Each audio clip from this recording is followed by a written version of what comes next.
very happy to have Mark in here with us, our videographer. He does amazing work here at the radio station, but he's also doing some really amazing work for the Testicular Cancer Foundation. And Mark, good morning. Good morning. You came up with this whole idea of doing this originally after you were diagnosed. Now, your father and your mother are in here with us now, his father, Michael, and his mother, Tracy. And how old were you when you discovered that you had testicular cancer? I think I was 23. Okay. Now, was it your dad? Were you the one who diagnosed it for him first, or how did this all? Well, actually, what happened is he called me one afternoon and told me that he had some discomfort in his private areas. Mm-hmm. So, and then I told him, is it really painful, or what? What does it feel like? Mm-hmm. So and then he told me that I better.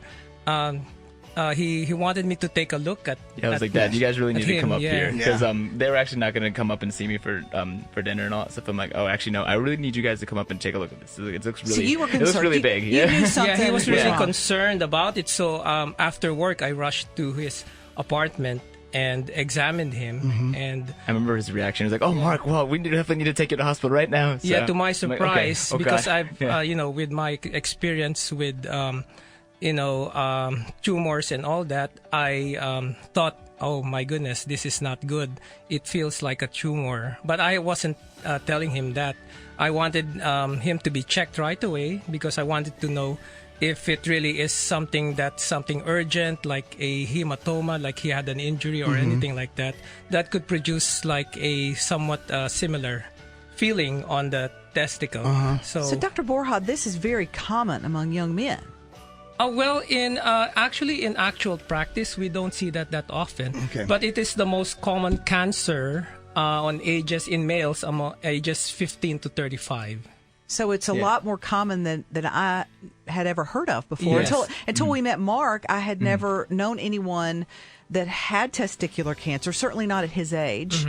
And so I love that Mark is bringing it to the forefront. He's got his own foundation as a result of this, and he's bringing a lot of awareness. And tell us a little bit about your organization. Yes, so it's called Save a Nut. Yeah, so, I love that. First of all, I love that you're putting it out there. Yeah, it's called exactly. Save a Nut. Yeah, because I mean, like for breast cancer and all that stuff, I heard it was like Save the Boobies and things like that. But I never heard of Save a Nut. Right. So I was thinking like, oh, we could totally run with this. Yeah, absolutely. Make this a whole thing. And and like, because I was looking around in Charlotte trying to do research, because I really wanted to help other people, and like figured out how to like channel this like almost like energy that I need to do something, because How did you feel? Like you get this diagnosis. Yeah. What went through your mind? Oh, it was actually one of the worst feelings, because like I actually went through a breakup 2 weeks before that. So when I was diagnosed, I'm like, oh God, why is this all happening all at once? Like, and it was like October, and I remember back in high school when I was younger, I would always think that October was always like a bad luck month for me, and all that. Then like and so just downhill slope all the way, like negative thoughts. I'm like saying like why is this happening to me? And then even before the surgery, I just knew that they were gonna like remove the left testicle and all that. So. And Dad, this must have really affected you in a somewhat different way, because you deal with medicine and medical emergencies, I'm sure, all the time. But this was your son. Oh yeah, it is quite different, and you always see some things in your practice, but you never realize it could happen to you, to your family, especially to my son. And it was quite a surprise, and of course it takes a different aspect on it, and you kind of worry more of what's going to happen, and what the course of the illness would be. And now, I know this isn't your expertise. You're a pediatrician, but why don't you let everybody know what they should be looking for if they think they might have a problem? Well, the first thing that that you should look for is if there's any enlargement of one of your testicles. Usually, it's like a mass that you feel aside from the. You do have your 2 testicles there, but if one gets a lot bigger. And it feels like hard, then that could be a sign that it could be something to be worried about, and one of those would be like a tumor. Okay. Okay. Yeah, any lumps, masses, or like hardening feels like that, like it's definitely not good at all. You have to check that. So the big thing that you're trying to bring the awareness is with your organization, and of course working with the Testicular Cancer Foundation, is the self-examinations by young men, and getting more information so that you know how to conduct that examination, and just awareness overall of this disease. Yeah, the biggest thing is just catching it early. I remember when I was at the Testicular Cancer Foundation Summit, a lot of people who have gone through like even worse stages from like stage 2 to even to stage 4 and coming back from that and surviving that and going back to like stage 1 or even less than that. They said like, and even when I was there, like hearing all their stories, I almost felt like almost overwhelmed because like my story in comparison isn't anything compared to what they went through. Right. But then they told me, it's like, don't even worry about that. Everyone's story is different. Everyone's story is unique. But the fact that you were able to catch it early is the best situation that any guy who's gone through cancer can go through. What stage were you? I was just stage 1. It Stage was, 1. I think, what was Yes, it called it again? was. The non-seminoma? Well, it's a seminoma. It's the type of tumor that's the most common in testicular cancers, because there are like seminoma and then non-seminoma. The seminoma is actually a better prognosis. Unlike the others, that they can spread throughout the body fast.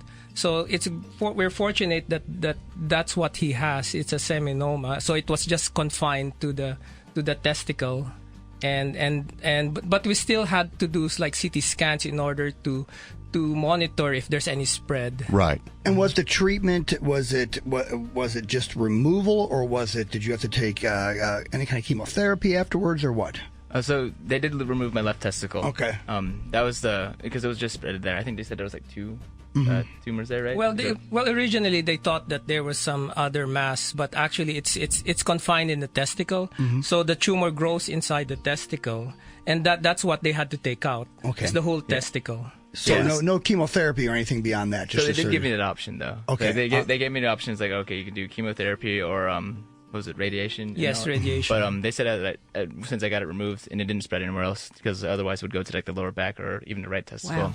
Since there was no signs, they said you have an 85% chance of it not coming back. So what is happening moving forward with Save a Nut? Yeah, so last year was really great because we actually raised over $5,000 for the foundation with our event called Paint Your Balls Out. And the whole idea of that is love it. Yeah, to make balls look beautiful. And so this year we got the support of the NASCAR race car driver Austin Reed. He's number 14. And so with him and in the support of them, we've been able to also have another event, Paint Your Balls Out 2, Return of the Nuts. Yes. Everyone loved the idea, and like even when I showed it to the people at the Testicular Cancer Foundation Summit, they loved it. They were so excited for us to have the Save a Nut logo on the race car. And just from there, like, we're having an event at Red Clay Cider Works on November 9th to just make balls look very beautiful again. And then we'll have live music. We actually have this country artist named Zach Haynes playing too. Okay. He's all in full support. I think I'll have to show you guys afterwards because he's pretty good. So Yeah. I think I know his mama. As a matter of fact, He's from Hickory. So. Yeah. Yeah. So we're doing that. Money raised goes to the Testicular Cancer Foundation. Yes.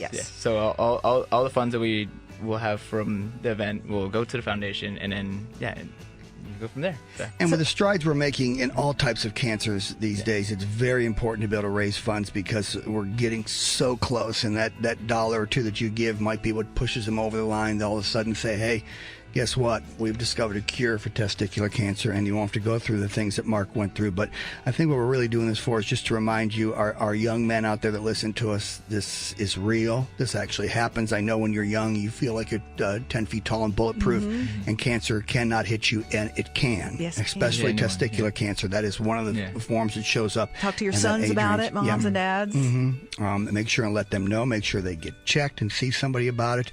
And Mark, where can they go if they want to get more information about your foundation or the Testicular Cancer Foundation? Yeah, so to find out more about Save a Nut, you can go on to Instagram, and it's just Save a Nut.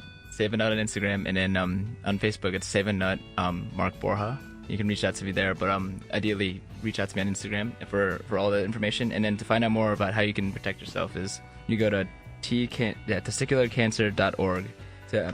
find out more about how you can even help with the foundation as well. So, Mark, we're so good. glad you're healthy now. thank you. We love Thank you. Yes, Thank this you. is like something that that was really hard for me to go through, and like I wanted to make sure that other guys who do go through this, You're they a know- brave man. Yeah, you know, thank you. because these are things that we've got to talk about more. Yeah, we got to make sure that like other guys know that they're not alone in this. Right. Like that this is one of the hardest things to ever go through. In cancer alone, even losing a part of your manhood like that is detrimental. So I want to make sure that that Charlotte didn't know. You can live and you can move on and you Yes. can have a happy, healthy life. There Exactly. you go. So- Thank you so much, Mike, Mark, Michael. We appreciate you thank being you here. very much. Mom, thanks back Thanks, there, Mom. Tracy.